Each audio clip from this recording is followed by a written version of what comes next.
Hi and welcome back.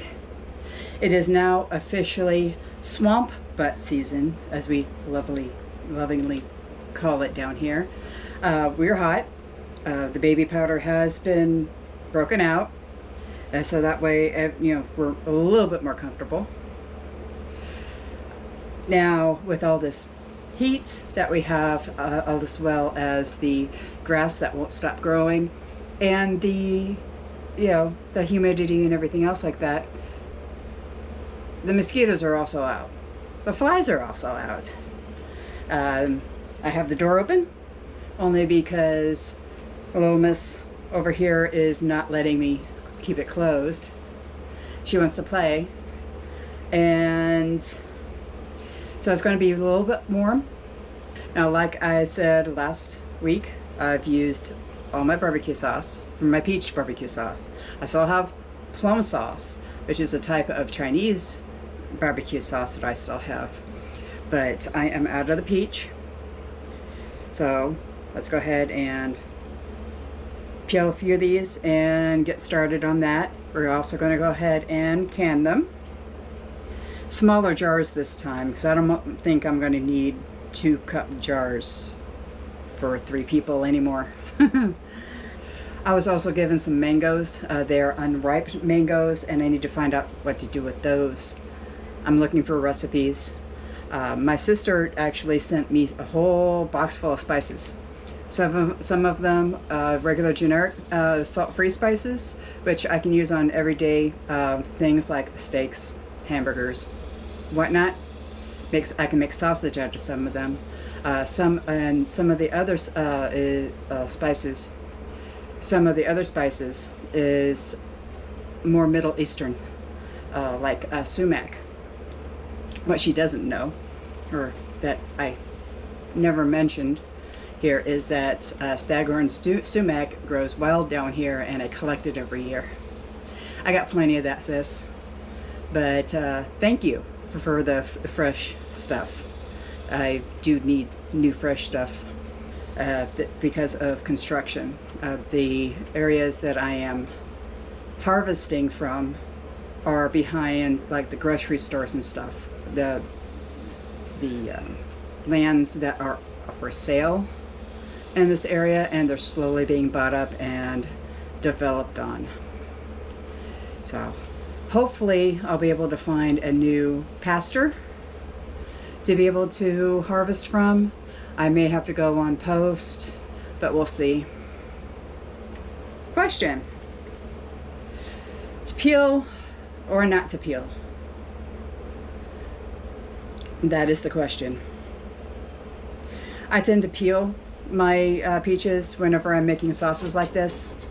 Whenever I'm making jam, not so much, because you still have the fiber anyway. The peel is edible. It won't hurt you. It's just a different type of texture.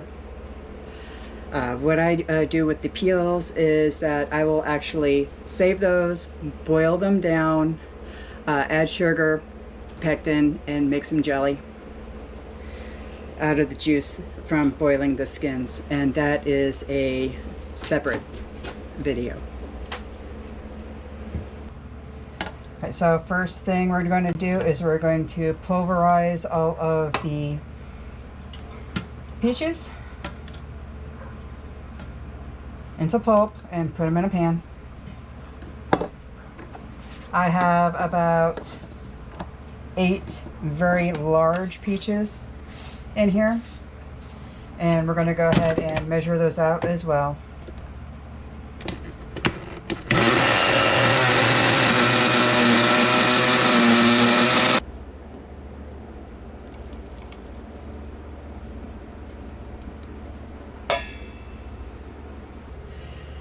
Now that we have that all blended up and into the pan, we're going to add 2 medium-sized onions and 3 cloves of garlic, and blend that up and add that.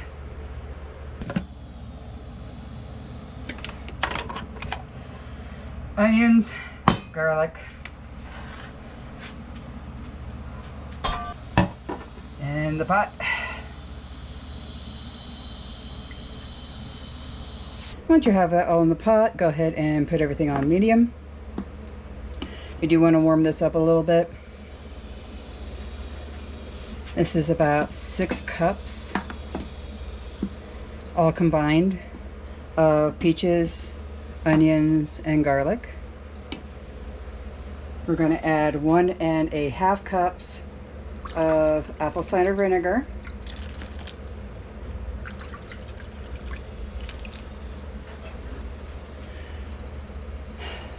Now, since I want this to be a sweet and sour type of barbecue, we're going to add a cup of honey.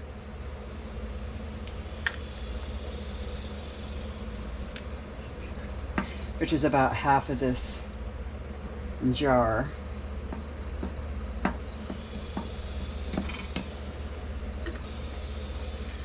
We're going to add some salt. Now we're going to add salt to taste at this point because I don't want it too salty. I'm going to add it 1 tablespoon or teaspoon at a time. Taste it. See if it needs more.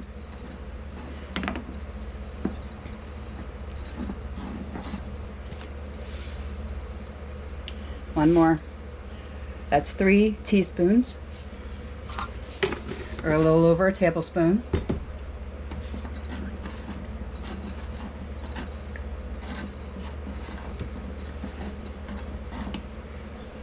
Some black pepper.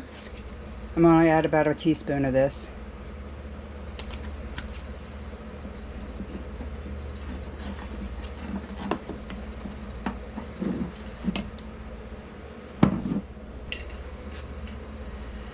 And 2 tablespoons of my homemade mustard.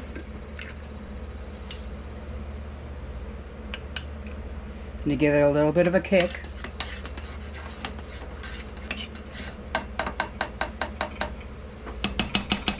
You can use regular mustard if you wish. What mustard does, it gives it a little bit of a horseradishy taste to it. About a tablespoon of ground cumin.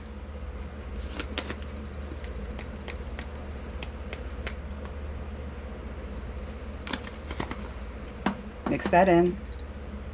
Now I am out of Worcestershire sauce. I would add that to this, about 2 tablespoons, but I am out.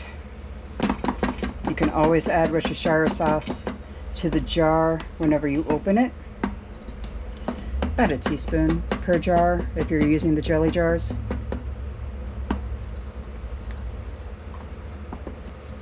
About 1/8 of a teaspoon of cayenne pepper. And I mean 1/8 of a teaspoon.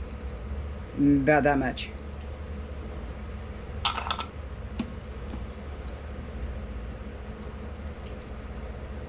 Remember, we already have the mustard in here for the horseradish hotness. And then about a half a teaspoon of paprika.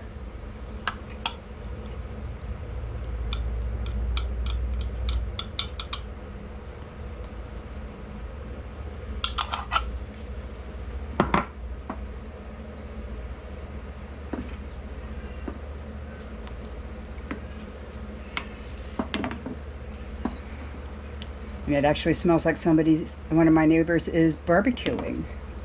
It's a good day to barbecue. It is hot outside. I think it feels like right now is like 103. Now I have my kitchen closed off to where my air conditioner is keeping the rest of the house cool. But this kitchen is going to get real warm real quick, thanks to a little white tornado that we have. And oh, by the way, we may be getting a little orange tornado depending on how that works out. I'll update you. Okay, we want this to come up to a slow rolling boil and reduce in the liquid about 1/3. So we're going to go ahead and keep this on the heat, keep this stirring, make sure it doesn't scorch. And we'll be back in a YouTube minute.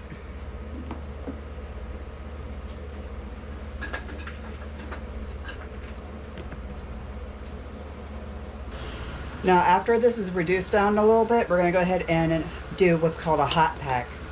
That means that we're going to have hot liquid going into jars, and then the jars will be going into hot water. You don't want to put hot jars in cold water. That creates shock, and it can actually make the glass burst and cause damage. I was able to get the foam off the top, and the foam is mine. I like foam. So I'm going to go ahead and use this for next time I make a roast or something.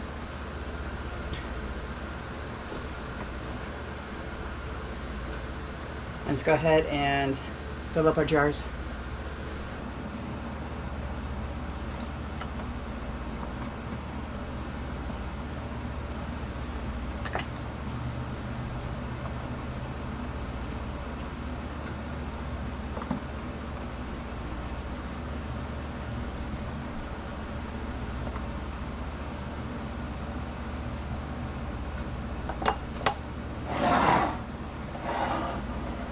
Because they are hot, you kind of want to have the jar next to the liquid, because if you spill, you don't want to burn yourself.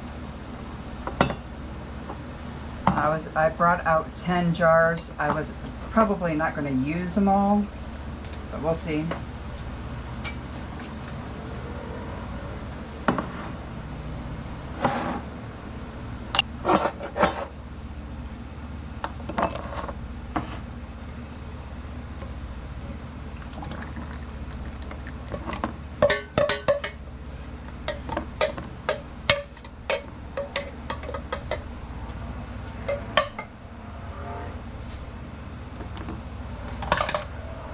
So typically if I have a almost full jar like this, I'll put a lid on it and put it in the refrigerator.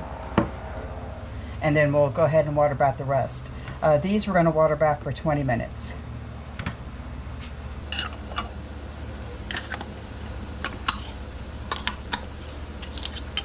I do reuse my lids. You can usually get 3 or 4 really good seals on a lid before you throw it out or use it for dry goods.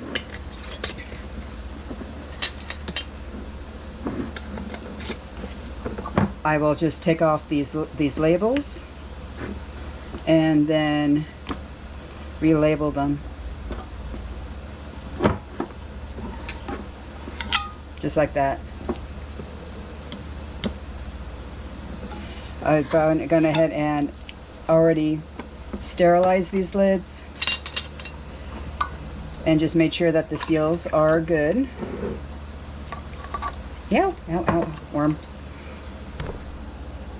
So long as the seals are good here, okay, I could probably get 1, maybe 2 more seals out of this one. It is dented, but it is actually still usable.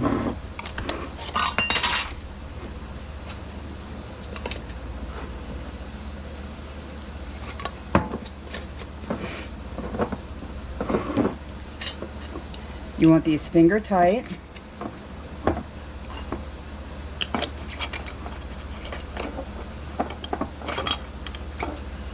And they are warm.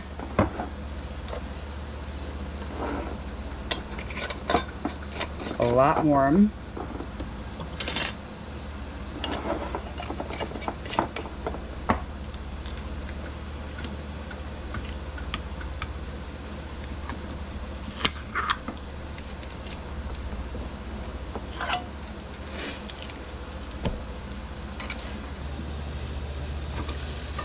See, I already have the water boiling.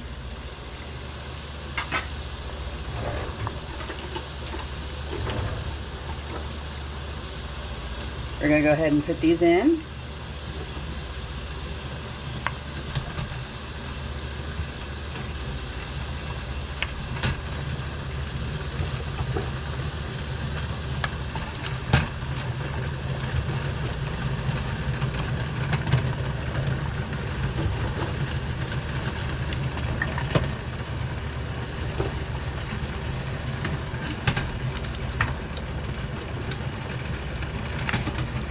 I have room for one more? Yes, we do. All right, and we're going to start the clock immediately.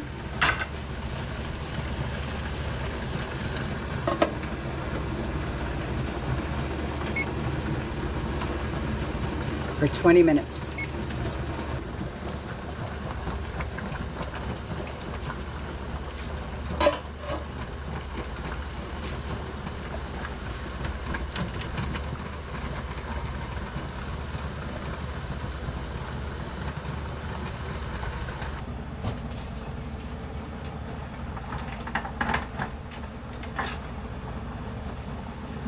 Go.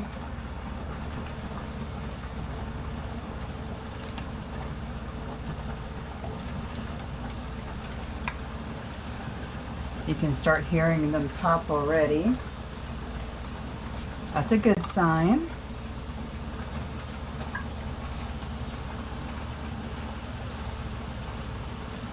Some of these labels just boil off. The old paper labels that I used to use. I use a printer now. Do the label maker. It's a lot easier. That way I don't have to worry about trying to read my own handwriting. Ah. That's warm. That's also warm.